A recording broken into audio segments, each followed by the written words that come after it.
This is spring break for Arizona State University students, but as you know, Old Salty continues to shoot, move, and communicate. Well, it's only move and communicate these days. Today's episode is a solo mission.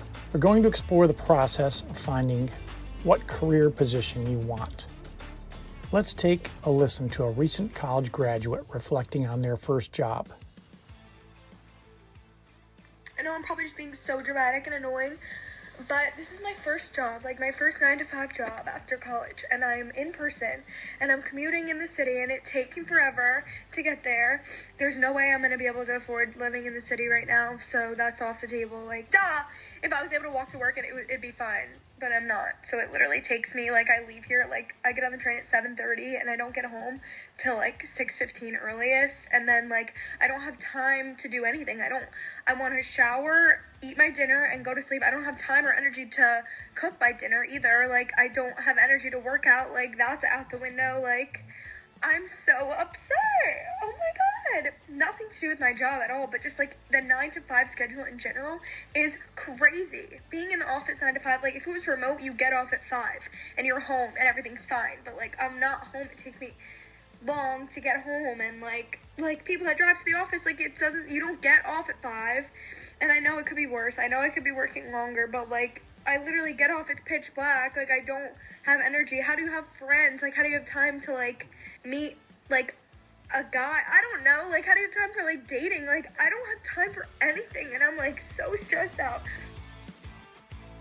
So this is someone who decided to rant to the world about being unhappy because they didn't thoroughly explore their first career compensation, working conditions, their expected living expenses, and the social atmosphere they decided to move to.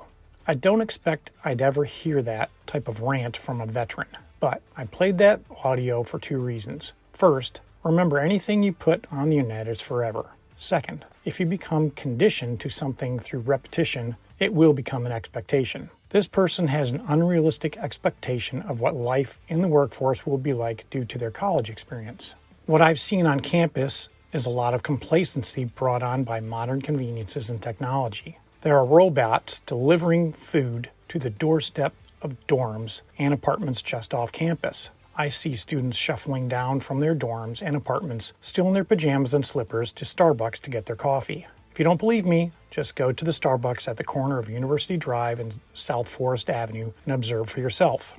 Today I'm going to explore the unique journey of military veterans transitioning from the battlefield to civilian life and into corporate America. We'll be delving into the steps that veterans take to achieve their academic and professional goals, particularly in pursuing bachelor's and master's degrees and securing employment that aligns with their goals and offers a compensation that's commensurate with their expectations. When looking at attending university, one crucial step is to leverage the resources available to veterans, such as the GI Bill. This provides financial assistance for education and training programs.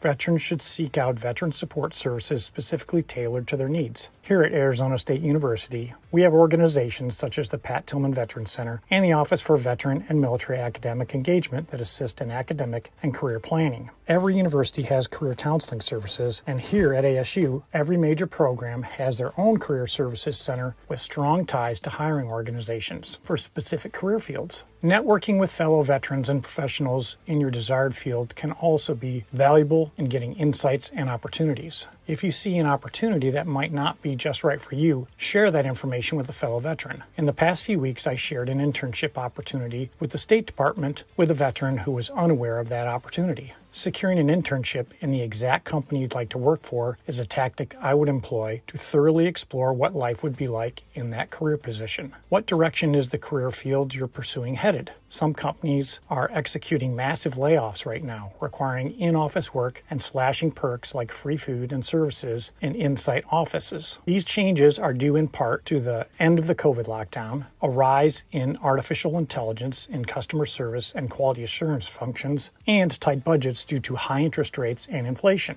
Now some of these employees are ranting on TikTok about how they're quitting their job and planning to become an influencer as a career. Good luck with that. I worked in real estate, and one of the important pieces of advice I give home buyers was to actually live in the neighborhood you want to buy a home in before making a decision to make that purchase. Rent an Airbnb, park in that neighborhood that you're considering, and just read a book while sitting there. I used to take my dog on walks in neighborhoods I was considering and observe the potential neighbors and their activities.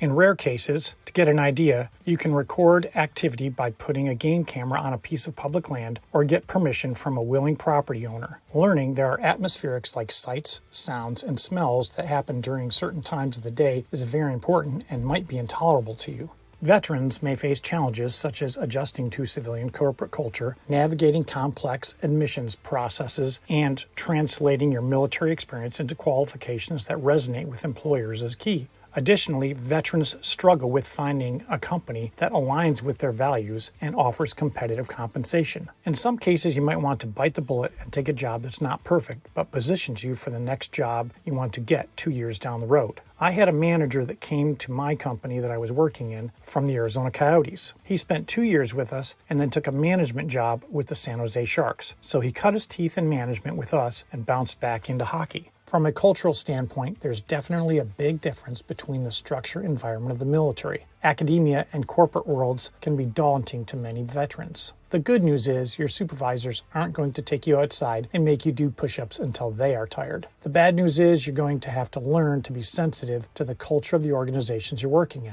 A guy I know got a job in healthcare industry and decided to sharpen his pocket knife in his office during a lunch break. Imagine walking in on this guy sharpening his knife with his tattooed arms exposed. Looks kind of maniacal to some people. In reality, his pocket knife was legal length for everyday carry, and there's nothing wrong with sharpening it. However, it just sets a bad tone for the workplace. When considering how a company matches your culture and offers competitive salary compensation, researching potential employers thoroughly is key. Veterans should look for companies that prioritize diversity as well as those with a track record of hiring and supporting veterans. You should also tailor your resume and cover letters for the specific position you're applying for. Your resume and cover letter shouldn't be the same for each job you apply for. Seek to highlight how your military experience translates to the desired position. Additionally, networking with professionals in your target industry and attending career fairs can help you connect with potential employers. In episode 3, Major Weipert explains how he partnered with a corporate recruiting agency to gain an advantage in the hiring process and help him position himself to be the strongest candidate for the career he was pursuing.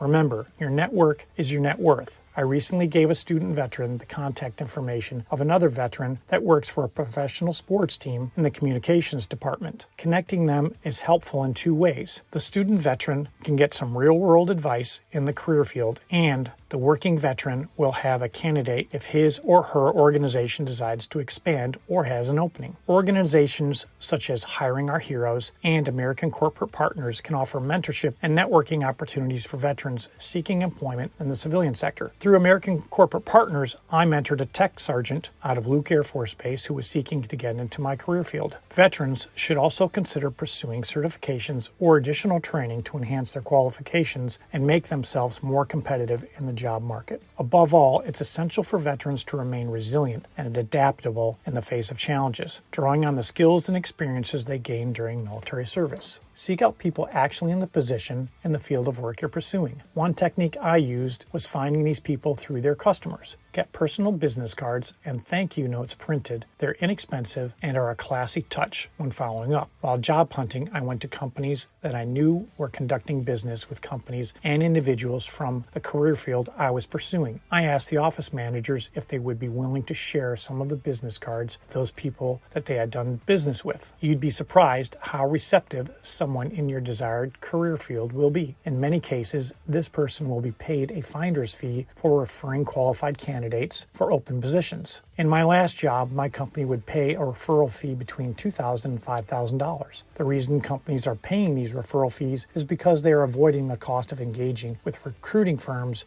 for pre-screened candidates. If you settle on a job offer, start asking yourself a lot of questions. Work through them as if you were going through your workday or work week. Where will I live? What is rent like? How will you get to work? Start mapping out your costs for all these things: rent, gasoline, parking, renter's insurance, car insurance for the specific location you're living. What's your social life going to be like? Do you like going to the gym? Where are the gyms? Are they gyms that you would even want to go to? I could go on, but I'm going to let you work through that yourself. Let's talk about your goals. None of the goals you set can be achieved without drive, and drive is directly linked to the commitment to your new mission in life. When veterans don't have drive, it's because they're not accepting responsibility for the fact that they need a new mission. What does a new mission mean? Well, let's break down the mission portion of the operations order. The mission statement contains a clear, concise statement of the unit's tasks. In this case, it's you to be accomplished and the purpose for doing it. The mission statement covers the who, what,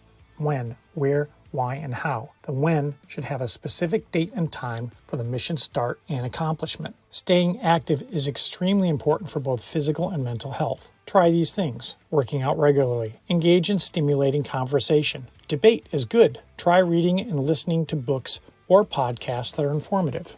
When you see an active person, it's the one thing that demonstrates how moving forward towards something worthwhile is the one thing that gives people that sense of a meaningful engagement in their life. The effort in moving towards a goal should be proportionate with the importance of the goal. The more important the goal you pick, the greater level reward associated with goal completion. If the reward is life-affirming, the effort for the goal should be encompassing your day-to-day activities. Reward can be an analgesic for pain. Have you ever noticed a time when you were doing something and then you noticed you were injured afterwards? You felt no pain during the event, but afterward you noticed the injury. I've experienced this during many assessment and selection processes and after some extreme races that I competed in. Now that we're coming to the end of this episode, let's cover some dad advice. Friends and family are very important for maintaining your wellness and their wellness. If you treat them right, they're always going to be there for you. Some people have lost their families, but if you cultivate good friends, you'll be surprised how many more good friends you'll attract. It's interesting just how and where you find another human being that you're not related to, and you notice something you admire about them. So take that first step and introduce yourself. In many cases, these relationships are forged in difficult circumstances.